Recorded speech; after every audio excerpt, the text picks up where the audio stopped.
Welcome down, everyone, to another episode of Those Nerds You Know. My name is Ethan. And my name is Scott. And we are Those Nerds You Know. We are a podcast about nerdy things that we love, like anime and movies and video games and manga and comics and those things. We review them and let you know how we feel about them so you can enjoy our reviews. And today, we are talking about the latest in the How to Train Your Dragon trilogy, How to Train Your Dragon 3, The Hidden World. Kaylee and I were joking about the title. We made it like a discombobulation of it where it was like Fantastic Beasts and Where to Find Them. We were like dragons and how you train them, you know. I'm gonna be honest. I was kind of confused as to why it's called The Hidden World. Because like sitting through the movie and even towards the end, I'm like, the Hidden World is barely in this. Like, They don't spend a lot of time there. Some of the trailers make it seem like they're gonna like end up there, but they don't. And so it's like it's more like How to Train Your Dragon 3. Nothing lasts forever. Get over it. That's definitely what this film should be called. I assumed that, like along the same lines, maybe not like move into the hidden world, but at least like spend a lot more time in there. Like it feels like out of the whole movie, they only spent maybe 5 minutes in it. They were literally flew in, saw it, flew out, and then never returned to it ever again. Like, yep, that was it. I was like, well, it's very strange. Like, very, very strange. They might as well have named it How to Train Your Dragon and Avoid Dragon Hunters, you know? Yeah. It's like... I feel like it's like calling Avengers Infinity War Avengers, they fight at Wakanda for a bit. You know what I mean? Like, it's just like, they fight in Wakanda a bit. There's just, and maybe there's some space stuff. There just wasn't a whole lot to do with the Hidden World here. So anyway, this movie is basically it's like the second movie, but this time they just get rid of all the dragons. Yes. Yeah. So as a recap, or as to go into it, we start off, we're in Burke. We don't start off in Burke. We start off with the crew rescuing some dragons from more of the dragon hunters. We got introduced to dragon hunters last movie with Drago and his band. He had like his own alpha that he controlled because he was awesome and really cool and fearless. And he would use that alpha to take control of other dragons, and basically he was using them as weapons, more or less. Which I found was kind of interesting thinking about it now in this movie, because like according to this new dragon hunter, whatever, the alpha has always been the Night Fury, but that was never even like a thing in the second movie. He was just like, just find the biggest mother you can, and he's just going to be the alpha. You know what I mean? Yeah, well, I mean, he eventually did become the alpha in the second movie, though. True. But like, it wasn't like a naturally selected thing. Like, all dragons didn't just assume that the Night Fury was the king of dragons, as he is called. Right. He had to exert his dominance, but that's pretty normal in the animal world. There's an alpha in each movie. There's an alpha in the first one. That's the one that like all the dragons are bringing the food to. Why they keep invading Burke. Yeah. And so it's a mainstay. But anyway, in the second movie, they have to fight off Drago to keep their dragons free, and we were introduced to this idea that there are other Vikings trying to use the dragons, similarly to how the dragon riders in Burke are using them, but more like forceful, more like enslaving the dragons, things of that nature. Yeah, instead of like a helping each other relationship, it was very much more like a parasitic relationship. He was literally feeding them their own venom in order to control them. Oh yeah, that's this current guy. So that's what the new guy's doing, and I didn't find the new guy quite as compelling. No, he's just, not really. He's just using this toxic stuff. He's just drugging up dragons to make them susceptible to him. Whereas Drago would like swing his axe around and yell at the thing and just be all around badass, and that made the dragons just sort of like bow to him, and I'm like, that's really cool. Drago kind of admitted like animalistic nature that like the dragons respected, and this guy just didn't even. He was like, I'm just gonna use my brain better, which kind of made him interesting, but also at the same time was also kind of like, this, there's not a lot to it, you know what I mean? Yeah. The other thing that was interesting about him was like that he basically the reason that Toothless was the last Night Fury, because he'd been hunting Night Furies his whole life, which was crazy. It's crazy, and that's kind of cool. He's got this like ridiculously obsessive mind of like obsessing over the hunt. So it reminds me of like maybe Clayton from Disney's Tarzan, or there's a hunter in the second Jurassic Park 2, The Lost World, I think it's called. Yes. There's a hunter in that who's like obsessed with taking down a T-Rex. It's a similar deal. Only this guy's real crazy. Yeah, he's strange. I liked the dragons that he had there, like some of the newer dragons that we saw. There's several like insectoid type dragons, and I'm like, that's cool. That's real cool. It makes me kind of like, there's a series that goes along with this movie. There might even be two, but I know there's at least one where like a kids show where they focus on like learning about all the different types of dragons and stuff. And there's a whole bunch of different dragons, and like there's a book with them all in it, and that's really cool. I think it's like Race to the End. That's one of them. I think there's two. I think that might be the second one. I've never seen any of the shows, but I've kind of like thinking on it now. Like I probably should go back and at least watch a couple of them, because like I don't know. There's a lot of those like quote unquote kid shows that I'm like, those are for kids, but then like I'd watch like an episode and I'm like, okay, this is not bad. Like Carmen Sandiego and stuff like that. Like you're like, this is for children, but then you're like, all right, but that plot though. Haven't watched that yet. I mean, Voltron. Voltron is a very good example. Yeah. So, anyways, I just wouldn't mind seeing some of the other dragons in action. But this movie, Homeboy, I don't even remember his name. You remember his name? What's the villain's name? The villain's name? Yeah. I don't think that they. I don't remember his name. No, like, it's sadness because I just watched the movie and I don't feel like they use his name very often. Grimmel. His name is Grimmel. Like Drimmel. It's a very lame name. Anyway, his name's Grimmel, and he is trying to help the other dragon warlord people to take over the world, which is pretty awesome. And they're planning to do so by creating dragon armies. And this guy's like, Drago was defeated. You guys seem to be having a rough time. What can I help you with? And they're like, look, Burke, you got a whole lot of dragons, and they're killing all our dragon ships, and they're taking our dragons. And it's not helpful. We need our dragons. And so we need you to go kill their alpha, the Night Fury, or take it, capture it, whatever. Bring it to us, so that all the dragons will come to us and we can capture the dragons. I'm like, okay, cool, whatever. They have a little altercation with Grimmel, and he comes to like sneakily chat with, main boy, Hiccup. Goodness gracious. Main boy.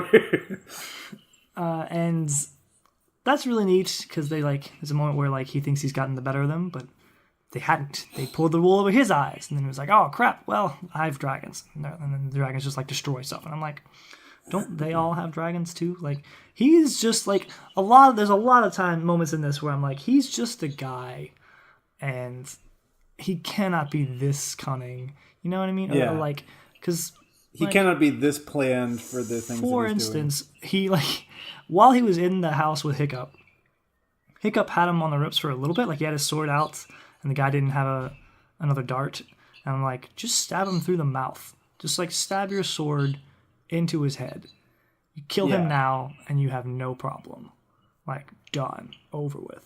But this is a kid's show, so you know. Yeah. Whatever. This isn't Castlevania. That's true. But like, I think there are other moments where, like, for instance, these dragons, the like scorpion dragons that like spit up acid. I'm like, I bet you there are dragons that can withstand the acid. Just like a lot of dragons can withstand the fire. Like, especially since they were talking about how different scales were protective of different things. Like obviously Hiccup would know that, being as like diversely knowledgeable about dragons. Like if anybody has an advantage when it comes to dragons and dragon species, it would be Hiccup and the people of Burke. Yeah. Like these guys might know dragon hunting for sure, but like it's one thing to know hunting, but then like also know like their properties that you can incorporate into your own armor or weapons or whatever. Like Hiccup and the crew had like a whole like setup. Like their armor and stuff was like legit. Well, except for the one guy who set his butt on fire. Is that Snot Loud? Yeah. Gosh, what a moron. Yeah. But I love that, like their armor, that whole like Black Ops, like fly into the night, snatch these dragons up or whatever. Like, and in my head, I'm like, oh, this is gonna be so epic. They're gonna be so cool and everything. But then I was like, wait a second, this is a How You Train Dragon movie, so it's not gonna be that cool. And then immediately after I thought that, the guy's like, check out my flowing awesome beard. And you're like, oh geez, here we go. Oh gosh, that joke got old real fast. It was funny, like the first time, the first couple of times, and then you're just like, okay, you hear can it you 5 stop more with the times, beard? and you're like, well, cry into my full beard. That's good. Anyways, he did have some good jokes, like the one where he's like, Hiccup, quit with the limping thing. It's like, I literally have a prosthetic leg. He's like, it's not manly enough to be. His man advice was a good time. Oh gosh, what a duck. So, anyways, one of the things that Gribble employs is releasing a female Night Fury near Berk. Near Berk. Near Berk, so that the Night Fury, homeboy, Toothless, will get enthralled with him and desire to mate, and they mate for life, and then he can use that as a weakness against him. And I'm like, that makes sense, I guess. Yeah, sure. I think that was the biggest, like, well, two things. That this introduction of a mate for Toothless and the idea of the dragons needing to leave the humans' world behind were the two like big things about this movie. The villain really wasn't a big deal. He was just there to sort of push the plot forward. Move them away from Berk. Yeah. So they make the decision to leave Berk so that they can't be destroyed or can't be taken by all of these dragon hunters, and they fly the dragons they fly west. They land on an island, and they hang out there for a bit while they're trying to figure out where the hidden world is, because their idea is to go find the hidden world and just stay there with the dragons.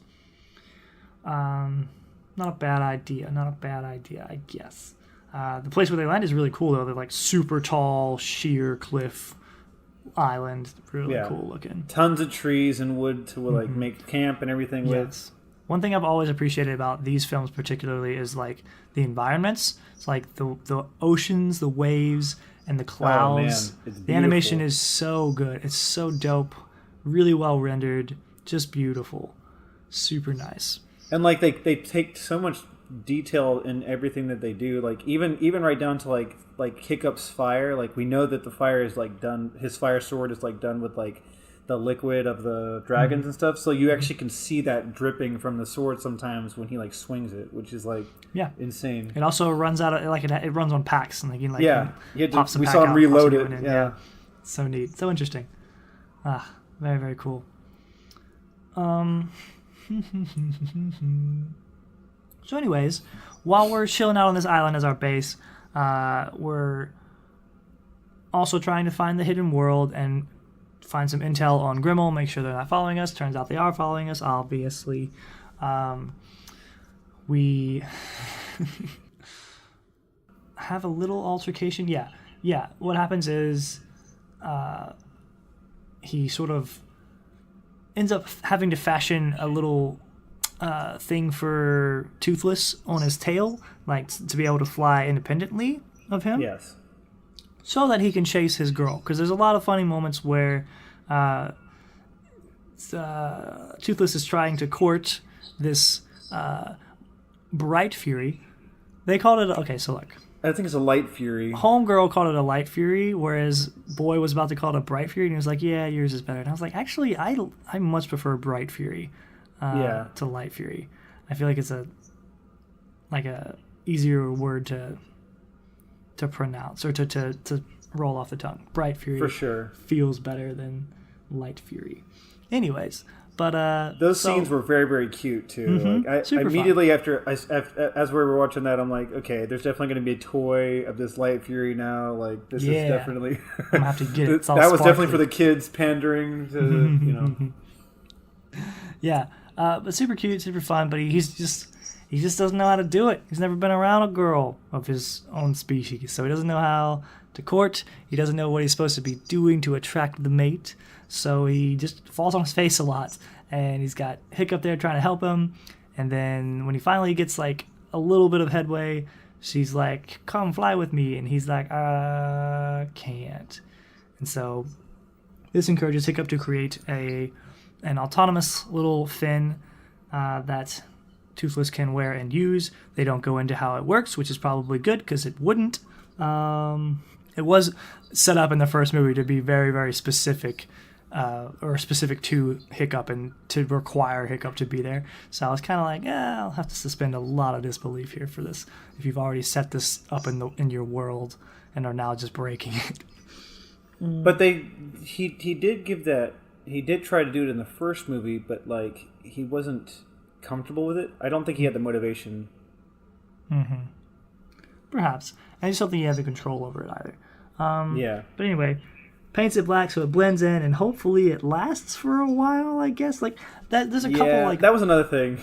There's a couple holes in here I have where I'm just like, I don't see the real reason why they would need to actually abandon the dragons. You know what I mean?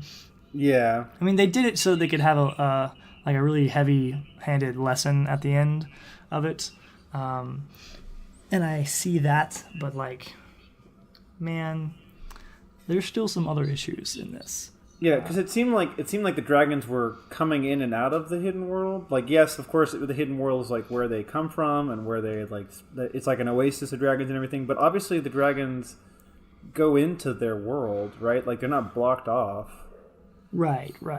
Yeah, I don't know. We don't know really why they would have come out. I guess for food or to explore more. Maybe they got tired of it. There can't have been that much food down there for them to eat. That wasn't like because there weren't. I didn't see any goats down there. That's for sure. That is for dang sure. Anyways, where are we at? We discover that Grimmel's still following them. So Valka, a.k.a. Hiccup's mom, goes investigates a little bit, or I think she ends up finding them, that they're trying to chase them, or that they know where they are, or that they're on their tail somehow. Barely gets out of there alive. Meanwhile, they go try to do some sort of like reconnaissance mission, or maybe just try and take out Grimmel. I don't remember exactly why they were there. Maybe they were trying to just take him out secretly in the night. But that backfires. They end up having to abandon that plan, and they almost die, all getting sealed into this house, or this tower, with the crazy scorpion dragons spitting acid everywhere. Yeah. They end up getting out, though. But they leave Roughnut? Yes, they leave Roughnut. Yes, Roughnut. Roughnut is the female. Which I thought was like, at first I thought they were like implying that it was like traitorous, like she was just like, because they all flew off, and then Grimmel says something menacing, or just looks up into the sky menacing, and then Roughnut just appears next to him, and he's like, yeah. Or she's like, I thought she stayed behind in order to like be like, I'm tired of this, whatever. Yeah, I thought maybe she would been the reason that they were able to track them or something like that. You know what I mean, like something like that. But no, they just forgot. Then her. I was sorely reminded that yes, this is also a How to Train Your Dragon movie. Yeah, this is a kid movie. I did like the scene though where she's like hung up in that cage or whatever, and she just will not stop talking, and he's just like, "You were the most annoying creature I've ever met in my entire life. Please leave, I beg of you." Like, I won't even go through the trouble of killing you and your dragon. Just get out of my house. Yeah, it's very, very contrived. I felt. One, there was a dragon there ready to use that was not hers. Two, who keeps your prisoners in your like study? Like, your prisoners are there watching you plot things. And I'm like, that's a very odd place to keep your prisoners, sir. You could have avoided this annoyance by simply locking her up anywhere else that you. I thought that too, but also they did destroy his tower, so like that may be all that's left of where he was staying in, because like they literally destroyed everything, and like the dragons that were like there, they were kind of taken. They weren't taken out, but like they were put in a situation where I don't think that they were ready to like go immediately. Which, well, they looked fine in that scene, but they were definitely in dire straits when they left the tower for sure. Yeah. Anyways, so that happens. They leave Roughnut. They realize they've left Roughnut, and they're like, "Holy crap, we left Roughnut!" And then Hiccup and Astrid decide to go off, find the hidden world where they have left, or where they assume Toothless has gone, because they've let Toothless go out and court his lady friend with this dragon fin that I feel like it would have worn away before they got to see them. But we'll talk about that later. Anyways, they find the magnificent hidden world, and it's really cool and really pretty. Everything's all shining and the stuff. The animation's glowing. amazing in that scene. It's super cool, man. And see all these dragons, and then some of the dragons see them, and they freak out. Dragon's like, "Humans! Kill all the humans!" And so then Toothless is freaking out, and he's like, "Oh my gosh, I gotta save my humans."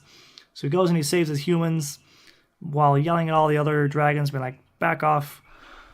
And it's just like, I feel like if he was a real alpha and he was establishing himself as the king of that world, he'd be like, "Hey guys, those are my friends." Yeah, like why not just Don't be like, eat "Okay, 'em." no, it's fine. Just chill, guys. We'll just talk about like he handles all the other dragons on Berg just fine. You know what I mean?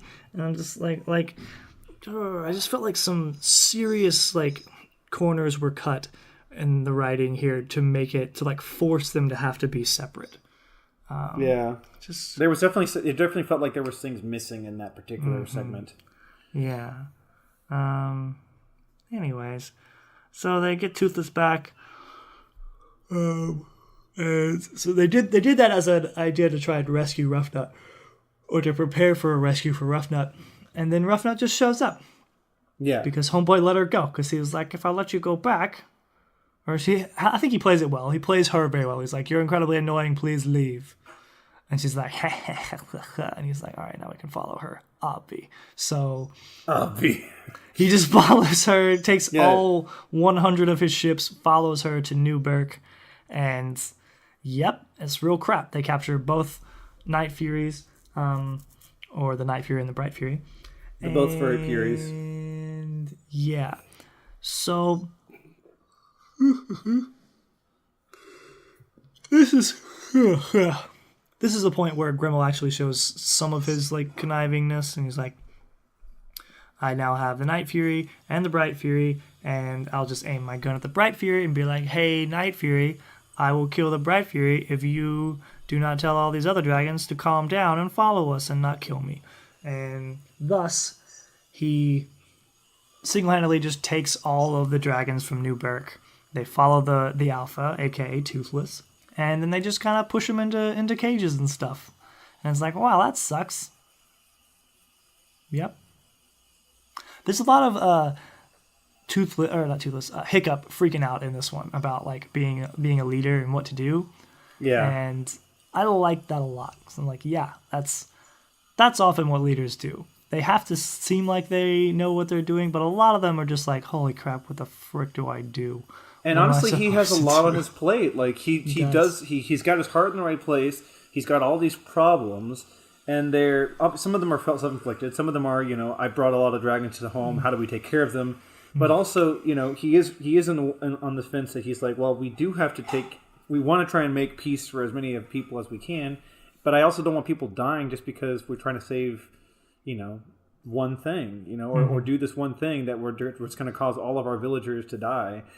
But he kind of also sees, especially towards the end here, where the Furies get captured, that I don't need to depend on my dragons in order for me to be a good leader. And there was kind of some, nuanced parts in there where his mom was like, "You guys depend on your dragons too much. You guys can't do things by yourselves," or whatever. And you're just like, okay, whatever. Shut up. It's a dragon. Whatever, movie, Mom. Okay? Whatever, Mom. The movie's called How to Train a Dragon, not How to Train a Human. But they saw oh wow, we can do things like dragons. We don't have to do that. And then when I saw that, I was like, well, they're probably gonna get rid of the dragons. Yep, that was real sad and unnecessary and weird. So anyway, they jump off the cliff with their little dragon squirrel suits. They fly down, and they release to dragons. And another thing I thought for sure, early on in the film, Grimmel was bragging about how he drugs up his dragons and just controls them that way. He's like, they're perfectly under my power. And at that moment, I was just like, I bet you they're going to kill him with those. Like, they're going to just... like they're going to poison him? Those dragons are just going to, like... Someone's just going to rip off the bracers for the dragons. They're no longer going to have the juice flowing through them. They're going to just turn on him and eat him. Like, I was like, that would be an amazing way to kill him. But they didn't kill him that way, which was interesting. I don't know if I can't decide if I give them kudos for that or if it was like a misstep. You know what I mean? Because it felt like that's what they were trying to set up, and then that didn't happen. He instead dies from falling with Hiccup after off of the flying device that he had set up with his dragons that was holding the Bright Fury and the Night Fury. Toothless gets shot with the goop. He goes unconscious. Then Hiccup, yes. Hiccup and Grimmel are hanging onto the Bright Fury that is under Gribble's control, and he knocks him off. They're hanging on barely, and homeboy Hiccup rips out the juice, and he's like, "Hey, go save Toothless," and she does, and he's just falling, and I'm like, this would be the most metal thing if he just dies. If he dies, this is going to be awesome. Yes, I wanted that so bad. I was just like... It was so emotional. Turn around, grab Grimmel, and just hit a rock. Like, do it. End this here. And I'm like, no, it's a kid's movie. It's not going to happen. But gosh, I want that cut. I want that edit. I want that movie. I want him to just die and everyone to be distraught. And then they name Astrid next chief. They get their first female chief or whatever, and they just declare war on all of the Dragon Lords and just wipe them out. And they prepped it up so good though, because as he's falling, the music changed. He's falling. The guy's Grimmel's ripping off his wings and stuff. You're like, he's never gonna get out of this. He's gotta die. He's got to. So cool. But then all of a sudden, she's just like, they use it as a moment to redeem the Bright Fury, who hasn't been very trusting of humans at all, or Hiccup. Honestly, the Bright Fury's been a bit of a butt the whole movie. Yeah, really, really so. But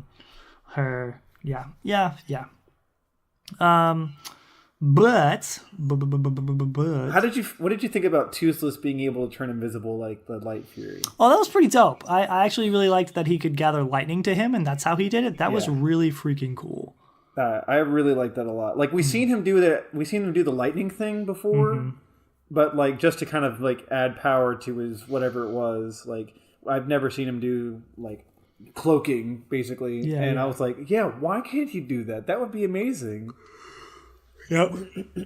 So another thing that bothered me was that he removed the serum from the Light Fury, and she immediately was able to be just fine. But they removed it from Toothless, and it took him forever to get back up again. That's something that I thought about as well. I think what he uses is he probably just uses different dilutions, like different amounts. Okay, yeah. Because obviously if he just like doped her, he couldn't fly her either. Correct. So I'm sure he has specific ones that are for controlling and then specific ones that are for like detaining, putting down. So the ones that are in his gun are for like knocking out victims, whereas he probably keeps others in his belt that he puts into the dragon's harnesses that are for just making them more susceptible to his suggestions. I thought about that too. So Grimmel's dead. Hiccup is saved. All is well. Hiccup saved. And then they're like, you know what? You dragons gotta go. You just gotta go. Get out of here. Reminded me of like this is a scene from Air Bud. Yeah. Air Bud. Just telling his dog to go away. Sad. Air Bud? Really? I'm like, man. What a throwback. Stop this. Don't do this to me. I was very emotional about this. And I'm like, it's so dumb. Okay, look. Couple holes. I've already mentioned the thing about like Toothless's fin. It's got to need some type of adjustments because the dragons leave. They go to the hidden world, and all the dragons from Burke and all the dragons that they just freed out of these ships, they all go to the hidden world, and we're assuming that these were all the dragons accounted for from all of the dragon hunters, which first off I don't believe is true. But no, anyways, not even close. They fly out, and then they're gone for, we assume, years. We get another cut towards the end of the movie where a grown-up Hiccup, all bearded and stuff, is with his 2 kids now. So it's probably anywhere from, I'd say, 8 to 10 years later. Yeah, because his kids aren't that old. Mm-hmm. I think maybe the oldest is probably close to 7 or 8. Yeah.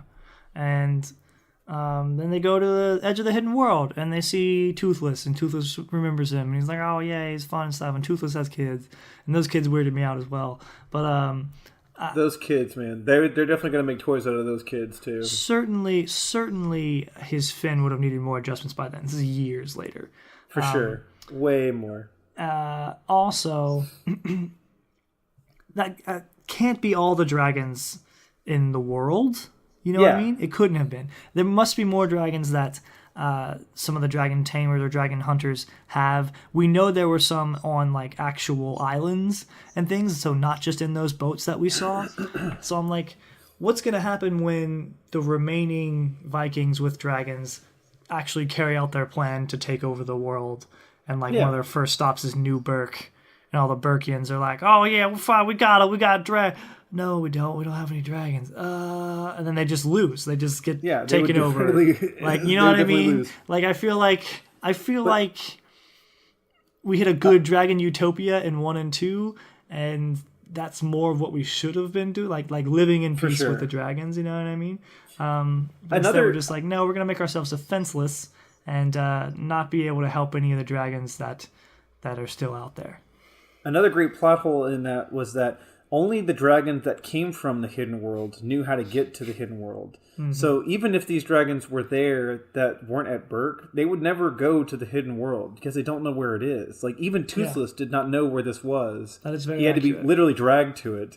Mm-hmm. And so I feel like they can't all be dragged because honestly, first of all, there wouldn't be all the dragons by these guys. They couldn't have captured them all, first of all. Mm-hmm. Second of all, even if they did capture all of them, they wouldn't hold all of them in the same place. Like, why would they do that? Like, it's not smart thinking. It's not, and so, like you said, there's going to be some else everywhere because they're breeding on the surface, right? They're going to continue to have more and more dragons and everything. And obviously the food's up here.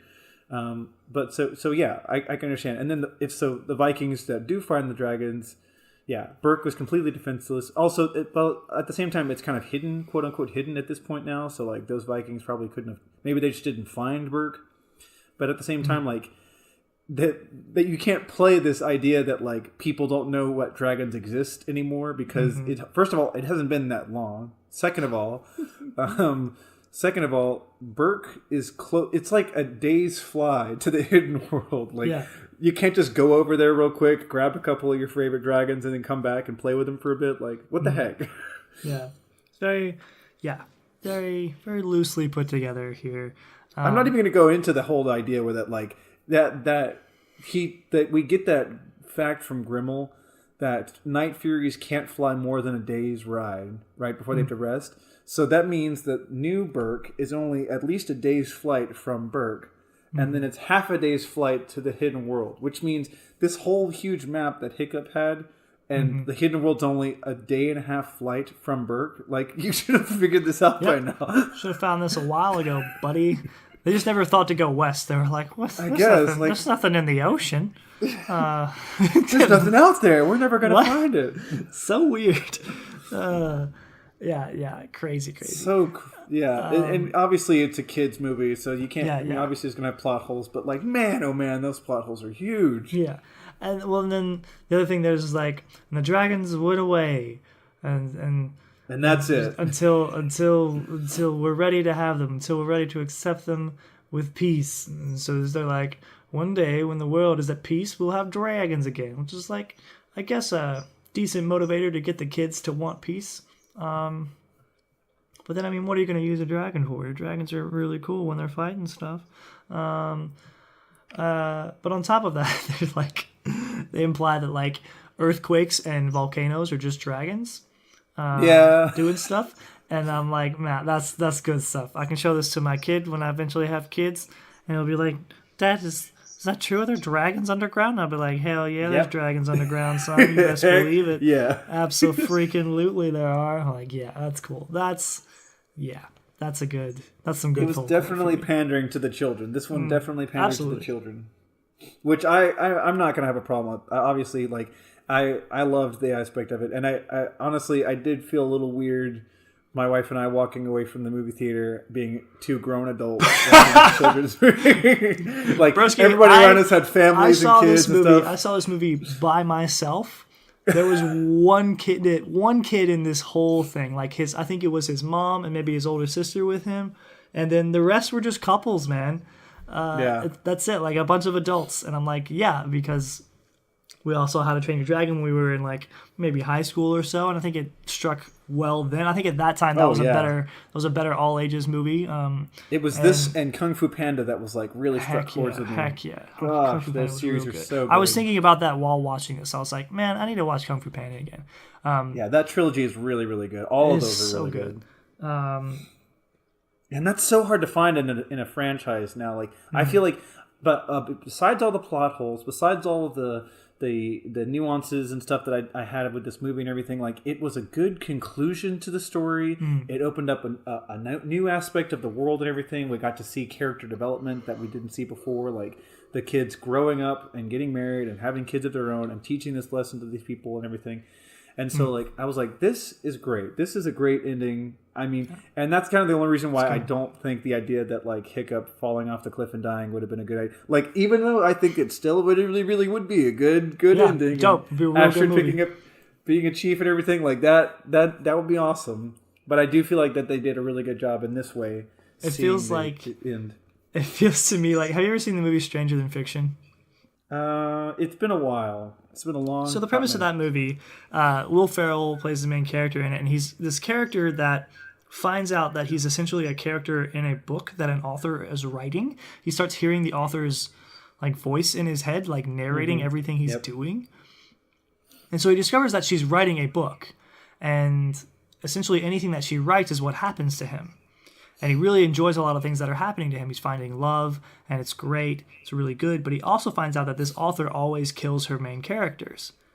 And he's like, please don't kill me. And she's having to come to grips with the fact that she's possibly killed several people already because she's written these books.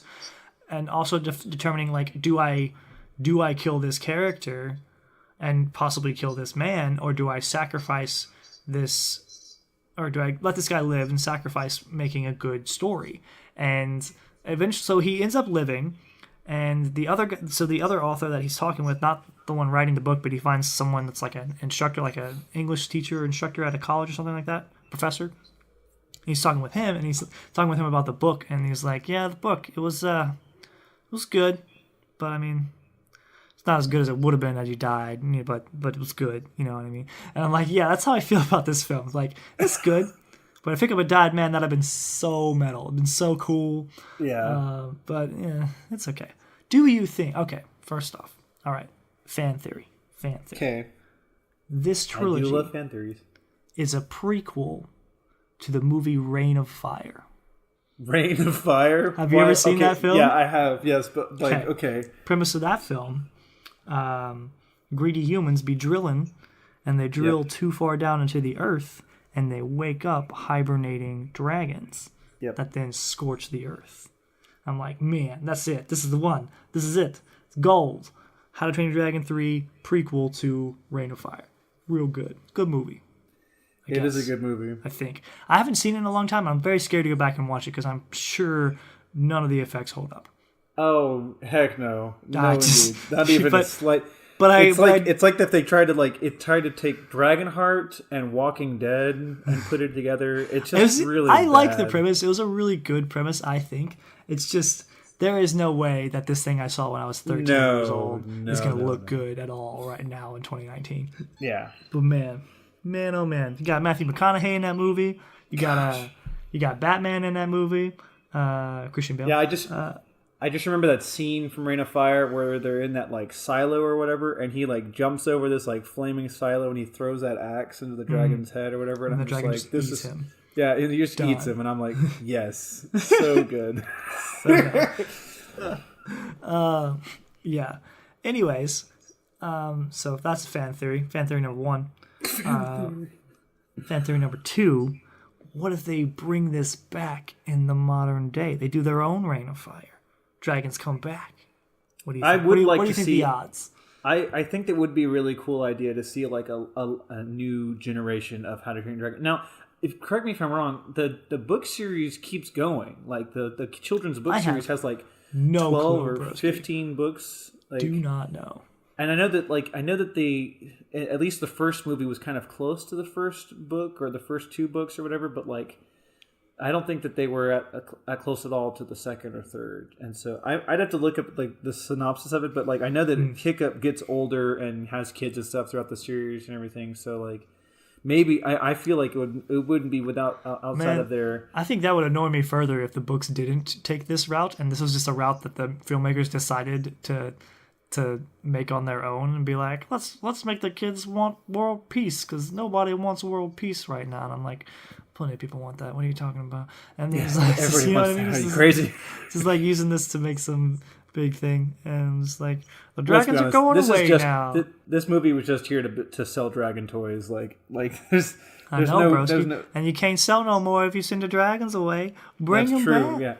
Yeah. Bring them back. Go ahead and bring them all back. Also, why is it that only Hiccup and Astrid get to go see their dragons again? Why doesn't anybody else? I think that was just the introduction to the dragons coming back, because like at the very, very last section, you see them all flying on their dragons again. So I think that was like their introduction to go, hey, go get your boys. Our friends are still at Burke. We're waiting on you guys. We are all ready to show our kids off of our dragon friends. We shall see. We'll see if there's another movie in 5 years. I hope so, because I would love to see like their kids grow up or something like that, and see the dynamic of like Hiccup as an adult teaching his kid, because like his father taught him to be a warrior, to fight in wars and fight dragons and everything. Hiccup, I don't know what he's going to teach his kid. He'd be like, well, you got to train your dragon, got to do this. So we'll have to see Boruto, how to train your dragon. If there was another one, Boruto. If there was another one, would you want to see the next generation, or would you want it to go farther into the future? Like, do you want to just shut down the Vikings and then get into like that's a good question. I don't know. I wouldn't mind seeing like similar time frame or parallel time, like contemporary time with other cultures and their dragons. We did see that the different like leaders or whatever where it looked like they seem to come from different cultures. Yeah. I wouldn't mind seeing China or whatever. Yeah, that'd be super cool, I think. Or to see more of like some of the water dragons that they hint at and that we've seen, but we don't play around with too much. You know what I mean? That'd be super cool. There's definitely a lot to this world that they haven't explored that I feel like they could, especially. They like there's a lot to unpack that they can kind of mine and feel around for and everything. Like, it doesn't always have to revolve around Hiccup and his friends and everything. Obviously, that's probably where they're going to go because that's the brand, kind of. But I would love to see, like, you know, maybe a little bit farther in the future where it's like a medieval kind of, not kind of like more technologic, but just because like the Vikings, they're Vikings, quote unquote Vikings, but they've got like insane pulley systems and technology that they're using to like get around and everything. Like, couple that with medieval punk, then you'd have like even more advances and stuff, and you'd see all these kind of different like cultures growing and stuff. Maybe like see like New England or Japan, like, you know, that would be crazy. Or maybe even just like a little bit of each of those cultures together. Like, that would be awesome. Yeah, I agree. Would be I don't think that we'd ever see them go to like a modern type thing. I don't think that we'd ever see them like a like in our time kind of thing, because that's kind of really that little goes away a little bit from their like aesthetic, because they've always had this like Viking aesthetic to it. I feel like this would be a good conclusion to the end of the Viking thing, and then moving on into like the next era. But I feel like if they do another video movie, they'll probably just stick to the Viking and maybe do like Hiccup's Kids or whatever. Yeah, I would love them to do something crazy, but they probably would. They'd probably play it pretty safe if they did it again. They generally try to keep it safe, close to the chest. Yep.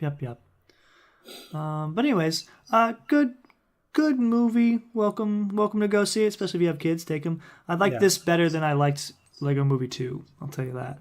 Really?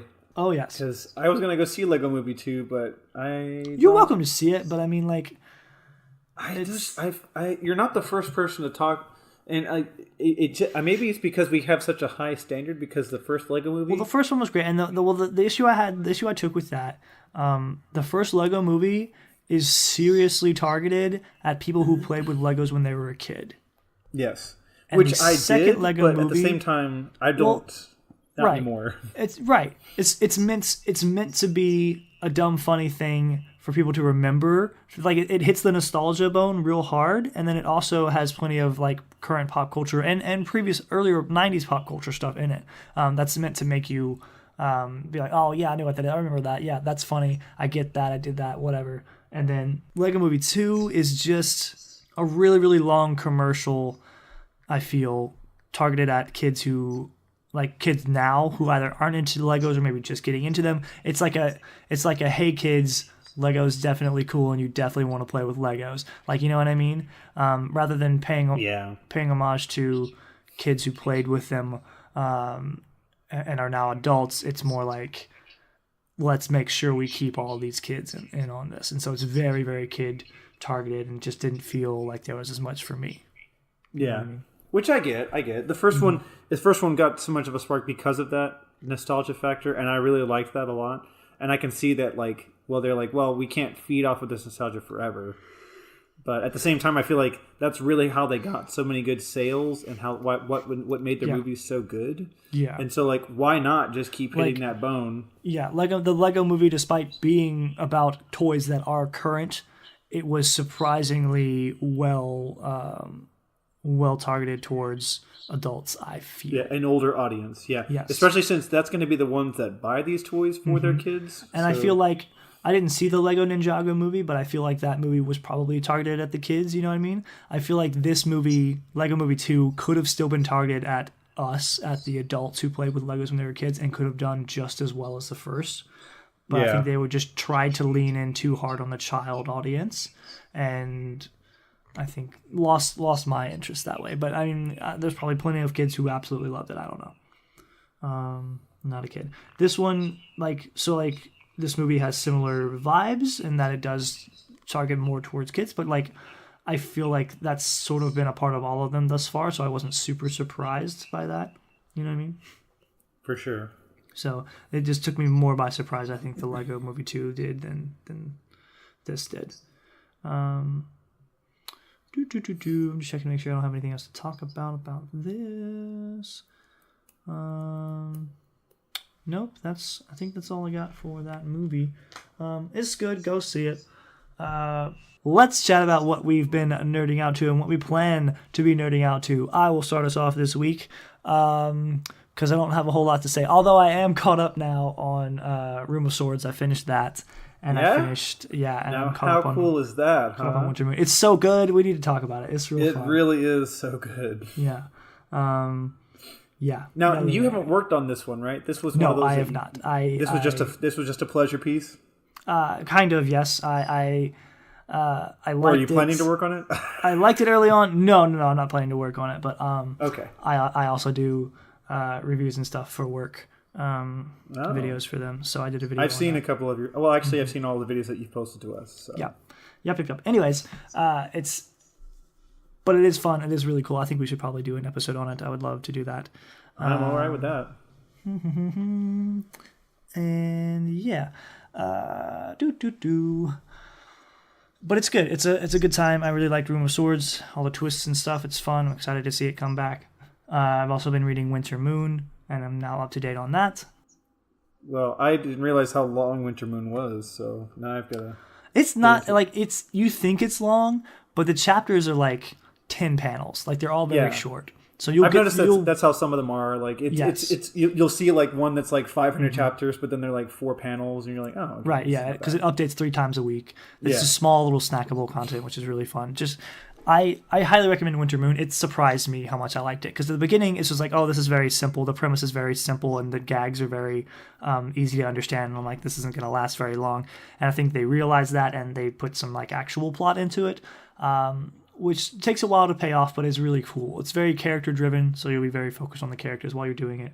While you're reading through it, it's more about how they interact and less about what's actually going on until you get to the end of season 1. Spoiler alert, or like, spoiler alert. Sizzle, a little sizzle for you. Just get there. It's real good. It's a good time. What else have I been doing? I've been watching a lot of Ancient Aliens, because that show's great. Ancient Aliens, really? Okay, look, it is one of the funniest shows really I've ever seen. It's so like. Because they're like really serious about this. Like, they totally super are. And that's what's so funny. So like I like history stuff. Yes. I like listening to experts talk about things. I enjoy listening to people spitball about things. Yeah, or conspiracy theories. I like conspiracy theories. I like theories, especially theories like contrary to like what we're taught in history books or in history class or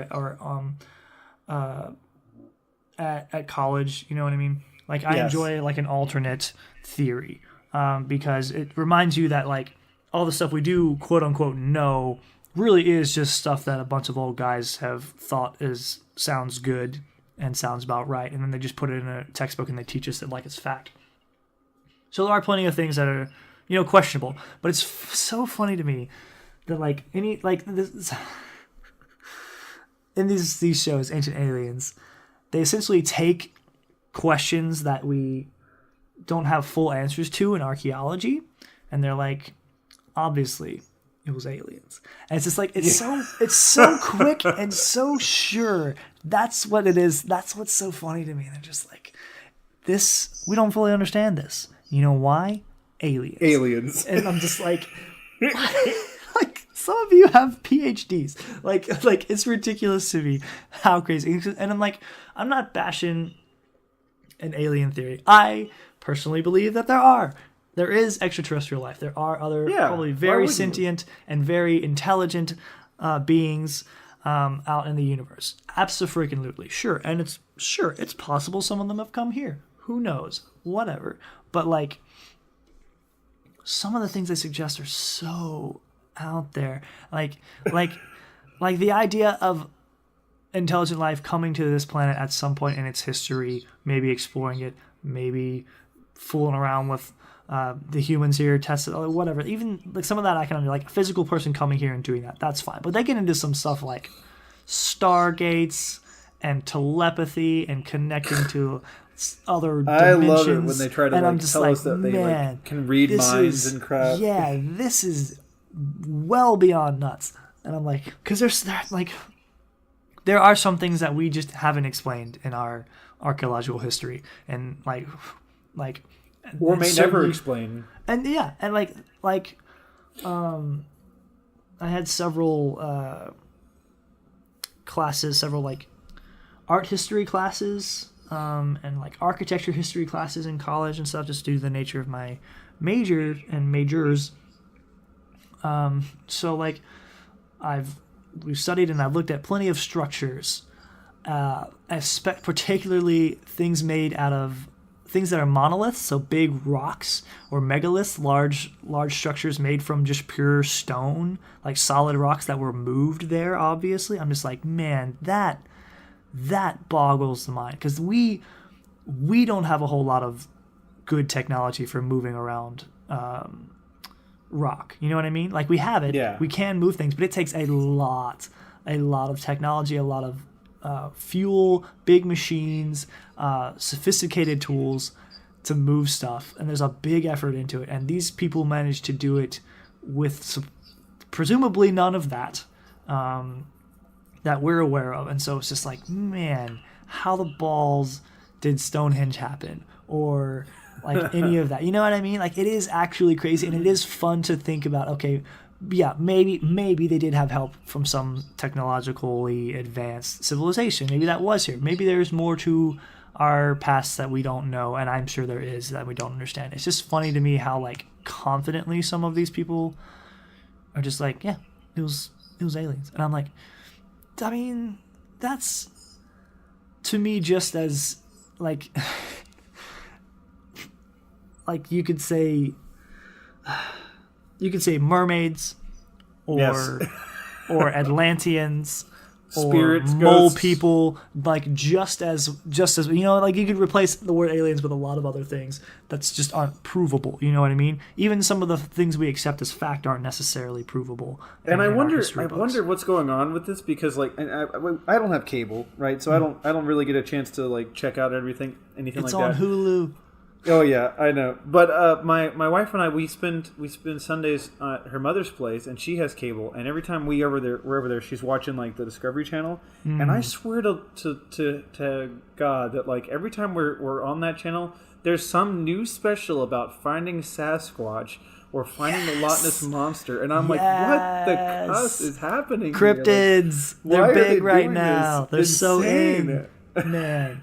Like, there can't be this many people who are interested in getting this furry person in the woods. Like they're serious too. They're insanely serious. Yep. Like they were hunting him in Russia or something because he killed a couple of people or whatever. Like super supposedly, squatchy. and I'm like, this is nuts. Finding Bigfoot or Finding Sasquatch or something like that on Discovery Channel. That's a great show. Man, that's a good show. Freak, that's funny. It just bothers me because, like you said, they could easily say that like this was aliens or mermaids or whatever, but they're like, it's Sasquatch. Sasquatch did this. He shed his fur just here and looked like a human. Or, it's not. Like, what the heck? It's not so much that that their theories are ridiculous. You know what I mean? Maybe there is a Sasquatch. Maybe there are aliens. Maybe there is. Maybe we were helped by aliens. Maybe we were formed. I don't care. Maybe so. Super could be right. But it's how quickly and staunchly they defend it and believe it. And I'm like, okay, guys, everybody's got an opinion. That's fine. I'm just ooh. And what's even bothersome to me is that like even if it's true, even if it is, maybe they have like this definitive idea that Sasquatch or Loch Ness monster or whoever it is real and is there. You can't explain it the way that they're explaining it without sounding like you've got aluminum foil hats. Like they're like, well, he's all over the place, and you can't really find him, and he doesn't leave a scent, and he always, you're like, what the heck? Like, you can't say those kinds of things. Like, and they're reading our minds, and they're moving things with their heads. Like, it's real good. I love it so much. It's super fun. I thought you guys were doctors. Like, no, I love it when like well-educated people are up doing that. 'Cause it just reminds you that like, like, education doesn't make someone an authority. It really doesn't. Like it can in some cases. Sure, I would rather my medical doctor actually have a PhD in medical doctory stuff. You know what I mean? And lawyers and stuff. But like, people can still be crazy. People can still have fun, dinky beliefs and habits and things like that, even if they are well educated. You know what I mean? I've met a fair amount of crazy professors in my day. There's one specific science professor, and like he does something about environmental science, and I swear to God, like he spent a whole like 3 class periods talking about this conspiracy that Trump has about destroying our environment slowly through like gas pollution or whatever, and I'm like, even if it's true, this has nothing to do with nothing. Like, can we get back to the PowerPoint? Like, give it to me. That's what I'm talking about. Will this be on the test? It was on a test. Yes, give me that bonus material. Mm-hmm. Oh my god! Whatever you say, Professor, as long as you give me an A. I love that. I was like, I'll go vegan for you. I don't care. Like, let's just do funny. this. Oh my goodness. Oh, it's good. It's real good. Bless his heart. I think that's it for me. I've played a smidgen more of Kingdom Hearts, but just not really. I shouldn't have even said that. Not even enough to really. Did the DLC for Moonlighter come out yet? Or yes, yeah. Have you played a little bit of that? I opened it just to check on it and see.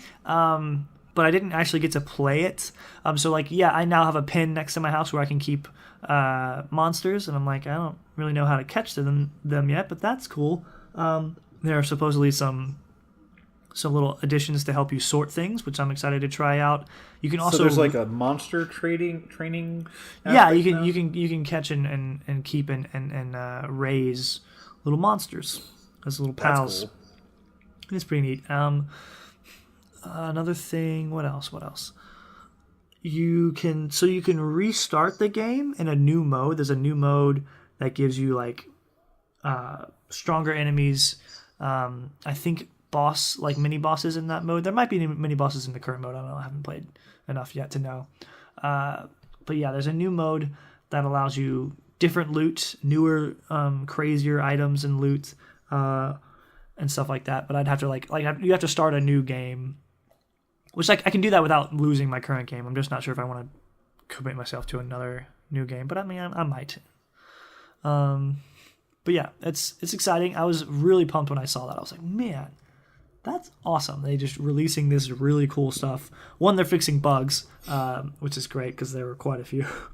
And two, they're also just adding content to it. I'm like, man, that's dope. Full free, giving me all this new content. I love you. You're great. This is cool. Mm-hmm. The Nomura has announced that they're going to do some free DLC for Kingdom Hearts 3, including a new game plus and a critical mode. Oh yeah, I think I heard of that. So I'm excited about those kind of things. He also said there's going to be some paid DLC for people, but like they're going to try and get all of that DLC stuff out by the end of this year because they want to stop working with Kingdom Hearts 3 this year and just work on the next installment. Well, I'm sure they've already started working on the next installment, but whatever that may be. Maybe. But yeah. Maybe they just had their intern mock up a logo. Yeah, right. That's it. Kingdom Hearts 4 2035. Yeah. That's definitely along the way. But since Kingdom Hearts 3 is not in my line of sight anymore, I've basically destroyed all the content that there is to have for that. I've moved on to an older RPG that I played back in the day, back in the Gap. It's called Rogue Galaxy. Oh.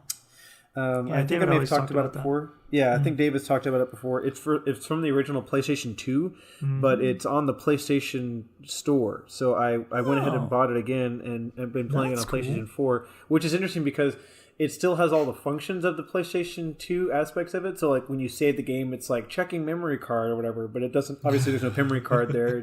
That's just what the prompts say. It's just to get you in your nostalgia feels. That's it. Yeah. It's like, oh, he's checking my memory card. It's good, and it's one of those. It's back in it's from that same era where like role playing games took like 80 to 100 hours to beat or whatever. Like I've put in 68 hours into this game, and I'm not at the end yet. So that is a lot of hours, man. Yeah, I like that. It's a That's lot. Good times. Because there's so many things to do. Like it isn't just about like grinding and fighting things or whatever. Like there's just so much plot and character development. There's like factory mini games and the way you can build up stats and stuff for your characters. It has like a revelation flowchart, kind of like the Final Fantasy X like flowchart thing. And instead of having spheres, though, you find like items throughout the game or whatever, like you'll use for synthesis, and you just put them into each person's box, and it fills out their chart and everything. But you can also use those for synthesis, whether for weapon synthesis or for factory building stuff, because you get access to this factory where you can make stuff that will then be sold in stores throughout the game, like weapons and potions and stuff like that. Like I was able to get like upgraded, additives and stuff for my character in the factory, and then they sell them in stores and everything. Which I think I should get a kickback for that because I'm obviously the one building them, but there's no function for that. Not that matters though, because they give you so much money per battle that like I have like close to $1 billion right now. Yeah, no, I love it. Late game RPG, I'm always just swimming in gold. Yeah, I'm like, doesn't matter. I can soak as much money wherever I want. I put 400 hours into Final Fantasy Tactics Advanced. Gold means nothing. Yeah. Nothing to me. It's ridiculous. So it's making me want to go into like some other games. Like I've got Final Fantasy X and X-2 and Final Fantasy 12's the Zodiac Age, the new updated version that I'm thinking about thinking about just playing through and everything. So, but like I don't know. Something about this one, I just picked it up and I was like, yeah, let's just do it again. And it was so good, like to go back into it. Like the nostalgia was very strong, but it also like showed just how much like I want a game like this, you know? Yeah. So, cool. So there's that. And then the other thing I nerded about was Critical Role. Did you hear about the Kickstarter that they're doing? I heard a little bit about it. Yes. So they're doing a Kickstarter for this animated special. They made like $3 million.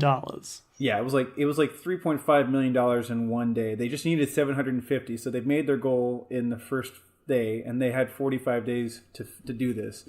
So they've got about 43 days left, and they've got 6.3 million since I last checked. So much money. I would love to accidentally make $6 million, wouldn't you? Goodness. In 3 days, yeah. Gracious.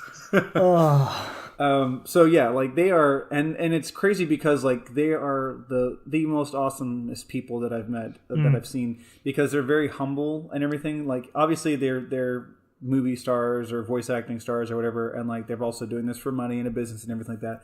But at the same time, like they've always done like charity stuff. They do charity streams, they do charity games, they do one shots and stuff. They're constantly meeting with their fans and everything.